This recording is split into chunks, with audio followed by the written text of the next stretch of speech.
సకినాలనేది ration బియ్యం 6 గంటల పాటు నానబెట్టిన తర్వాత బియ్యం వడగట్టి మిల్లులోనైతే మెత్తగా పట్టించుకోవాలి. కిలో బియ్యపు పిండికి పావు కిలో వరకైతే నువ్వులు, 3 స్పూన్స్ వరకైతే వాము, తగినంత సాల్ట్ వేసుకొని పిండినైతే కలుపుకోవాలి. ముందుగా గౌరమ్మను పెట్టుకొని కొద్దిగా పిండినైతే చేతిలోకి తీసుకొని చేతులను కదుపుకుంటూ సన్నపోగు రానిచ్చుకుంటూ సకినాలనైతే పోసుకోవాలి. బెడ్‌షీట్ లేదా మందపాటి చెద్దర్ల మీదనైతే సకినాలు పోసుకోవాలండి.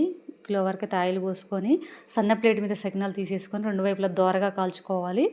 అరిసెలు వచ్చేసి 12-17 గంటల వరకైతే రేషన్ బియ్యం నానబెట్టుకున్న తర్వాత మెత్తగా మిల్లునైతే పట్టించుకోవాలి. కిలో బియ్యపు పిండి కంటే 650 గ్రాముల వరకైతే బెల్లం పడుతుంది. లేత పాకం నుండి ముద్ద పాకం వచ్చిన తర్వాత స్టవ్‌ను కట్టేసుకొని పాకంలోనైతే బియ్యపు పిండి వేసుకుంటూ మంచిగా కలుపుకున్న తర్వాత 10 నిమిషాలు అయిన తర్వాత రౌండ్‌గా చేసుకొని కాగుతున్న ఆయిల్‌లోనైతే అరిసెలుగా వేసుకొని 2 వైపులా మంచిగా కాల్చుకోవాలి.